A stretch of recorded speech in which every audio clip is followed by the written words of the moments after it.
algumas perguntas para o mesmo palestrante.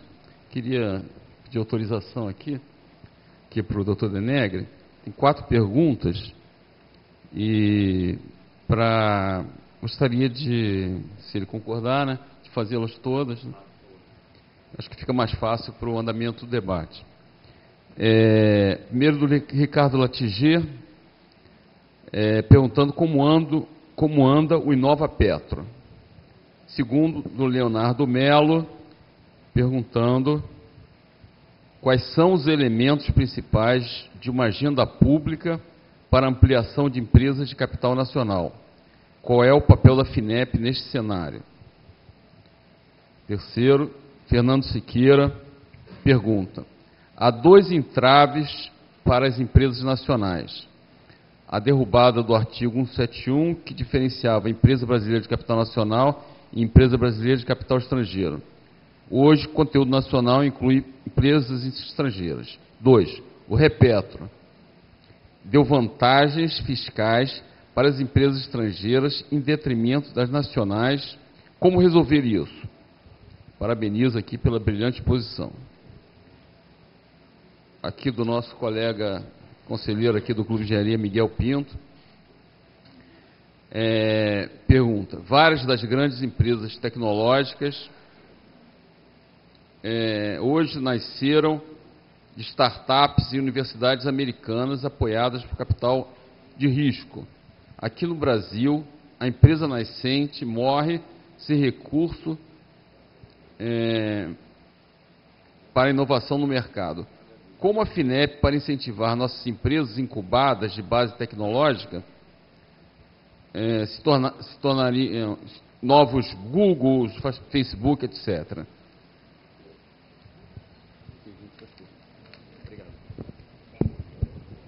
Primeiro, a FINEP organizou, junto com Petrobras e BNDES, um programa chamado Inova Petro, que vai ser lançado dia 13 de agosto, agora, daqui a 12, 13 dias, pelo ministro Raup, ministro Pimentel, pelo presidente do BNDES, Luciano Coutinho, e pela presidente Graça.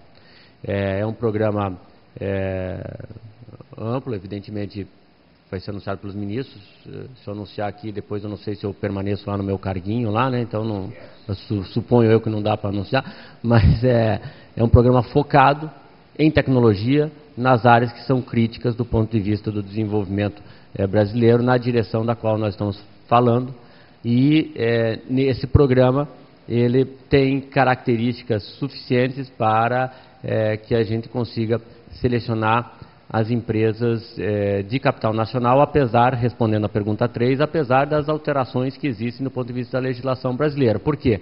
Porque nesse caso específico, a tecnologia ela tem que ser desenvolvida em capital nacional, e a empresa que vai estar associada ao programa, ela tem que ter a maior parte das suas competências em território nacional. Isso faz com que, ao amparo legal, a gente apoie empresas que são empresas que estão aqui instaladas com propriedade de capital nacional, com toda a tranquilidade do mundo. Esse, na minha opinião, respondendo à pergunta 2, é uma questão chave do ponto de vista das políticas de inovação tecnológica. Veja assim, quem pensa em inovação tecnológica não tem como não pensar em propriedade do capital. Isso na minha opinião, uma relação direta, tá? Dessa forma como eu vejo. Vocês lembram da Canaviales e Alelix, que era um processo de capital de risco do grupo Votorantim, e depois ela foi adquirida pela Monsanto. O que aconteceu com a Canaviales e Alelix? Acabou, né? Não tem grupo Monsanto. Então, efetivamente, essa é uma relação direta que a gente tem que ter. Então, tudo depende um pouco da cadeira no que você está sentado, da função a qual a sua instituição cumpre. Se o seu vetor é desenvolvimento tecnológico, a propriedade do capital, ela é um passo importante para você pensar 24 horas por dia. Não adianta a gente achar que vai ter empresas estrangeiras e que todo o desenvolvimento vai se realizar. Este papel e esse debate do ponto de vista da agenda pública, de quem pensa em inovação tecnológica, ele nunca é bem resolvido. E é necessário a gente resolver esse debate. Porque por mais que como nós somos um país em escalas intermediárias do ponto de vista do desenvolvimento, existem determinadas políticas públicas que fazem com que as empresas de capital nacional absorvam tecnologia de grupos estrangeiros associados, como é o caso que a gente já citou aqui, do grupo da Samsung que saiu agora, mas do grupo japonês que entrará lá no Estaleiro do Centro-Sul, assim por diante. Então, esse tipo de debate ele é chave do ponto de vista do desenvolvimento. Agora, o Brasil dispõe sim de todo o arcabouço de políticas públicas que existem do ponto de vista moderno.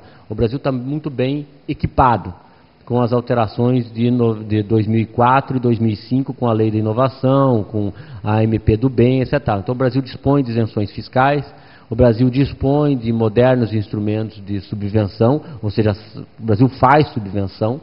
A gente pode estar errando o foco, mas o Brasil faz subvenção.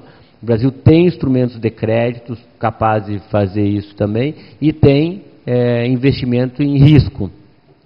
E tem empresas importantes com o poder de compra, na saúde, no Petrobras, assim por diante.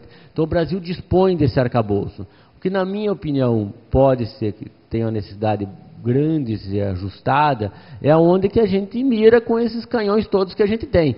A gente está, na verdade, pulverizando de uma forma acentuada. Deixa eu dar um número assim para deixar as pessoas impressionadas, que eu gosto desse número.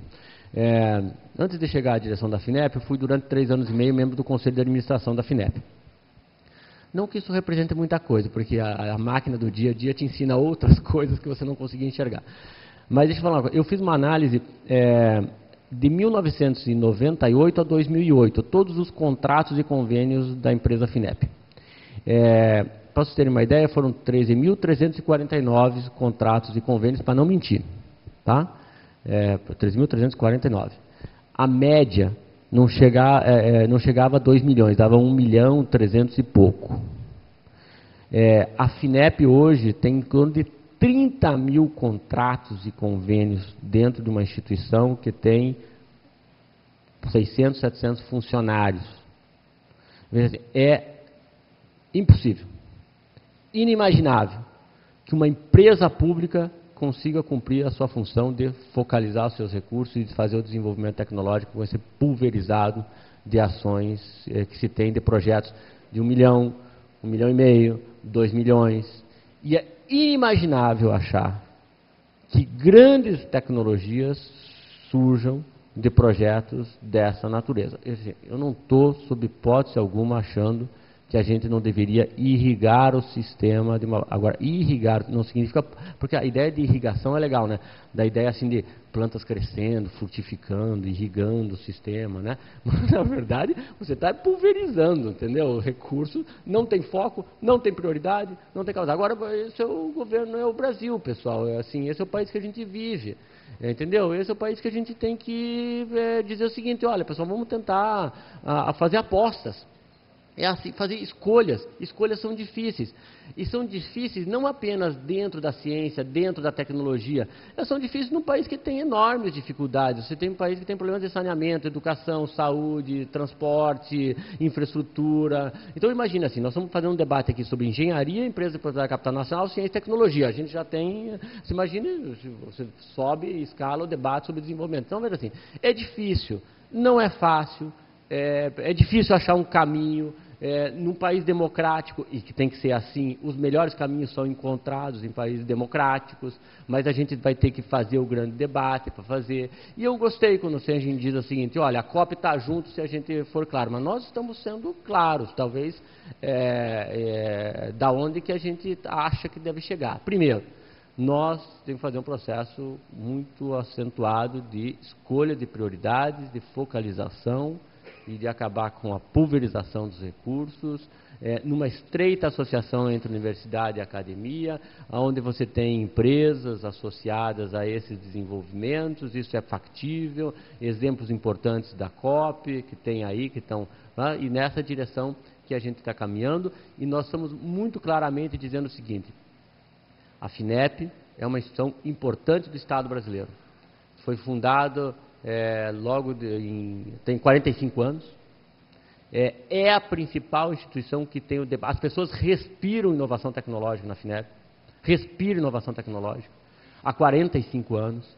Então, sabem debater isso, conhecem, como não tem lugar nenhum no Brasil. Não tem lugar nenhum no Brasil que saiba debater isso. Você chega lá, você pega o cara na FINEP, o cara que tem 3 anos de FINEP com o cara que tem 42, que é o funcionário mais antigo, tem 42 anos de FINEP. Você pega desde o cara que tem 42 anos de FINEP, como o cara que tem 3 anos de FINEP. O cara sabe discutir do assunto, onde é que ele viu, ele conhece, ele foi lá na COP, ele viu. Você entende? O Estado brasileiro tem ali uma instituição capaz de discutir tecnologia, ciência. Tem. Agora, é inimaginável achar que essa instituição ela vai conseguir operar com 30 mil contratos e convênios pulverizados da forma como estão.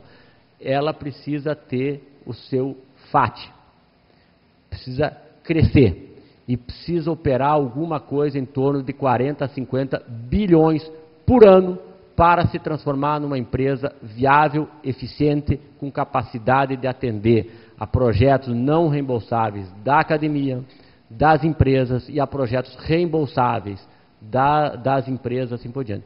Aonde nós estamos focando? Nós estamos focando numa instituição financeira do tipo agência de fomento, com flexibilidade para operar não reembolsável para projetos de ciência de grande envergadura, com capacidade de operar crédito para as empresas, com capacidade de operar subvenção, com capacidade de fazer capital de risco, que é uma área importante da FINEP, que a FINEP já faz isso, e com capacidade de ter escala suficiente. Estamos focando no artigo 51 da lei que regulamenta o Fundo Social e que regulamenta as instituições financeiras lá colocadas. Se nós não compreendermos isso, a ciência, a tecnologia do país vai perder uma instituição especializada em fazer isso. Essa instituição pode fazer. Pode fazer. E as 5 instituições que, a princípio, acessarão o Fundo Social, por enquanto, é BNB, BASA, Banco do Brasil, Caixa Econômica e BNDES.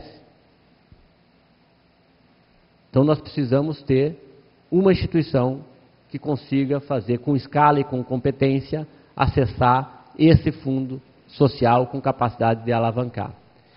Tem que olhar a regulamentação. As pessoas não olharam a regulamentação, não viram, não conhecem o debate, acham que, na verdade, a ideia de você ter uma FINEP distante... A FINEP, ela está exatamente aonde se encaixa ali a estreita ligação entre academia e empresa.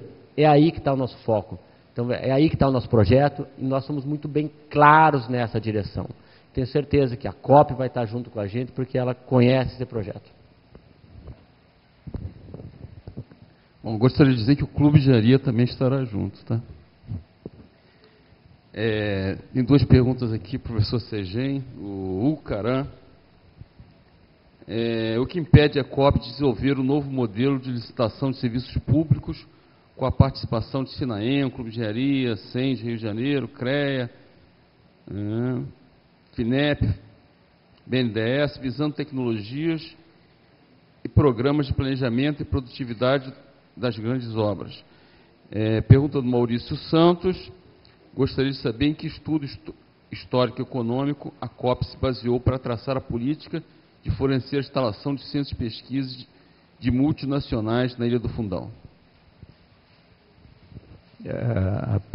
Na primeira pergunta, né, eu acho que a COP está aberta, eu acho que nós podemos contribuir aí, se eu entendi melhor, se eu entendi bem, a referência da primeira pergunta é em relação à COP se engajar mais em assuntos relativos a essas licitações de serviços públicos, etc. Eu acho que a COP está aberta e ela entra normalmente, na maior parte das vezes, ligadas a alguma empresa de grande porte que está entrando aí em algum tipo de licitação e precisa de um trabalho muito especializado. Mas, enfim, a gente pode conversar isso melhor. Em relação ao parque, o Maurício está aqui, que ele é o diretor do parque, talvez ele possa complementar o que eu vou falar. Ele me mandou um bilhetinho antes, falando o seguinte, que eu acho que é importante. É bom corrigir uma informação. O parque não está sendo construído com recursos públicos. Ele pode dar depois os números melhor. Agora, eu não entendo muito bem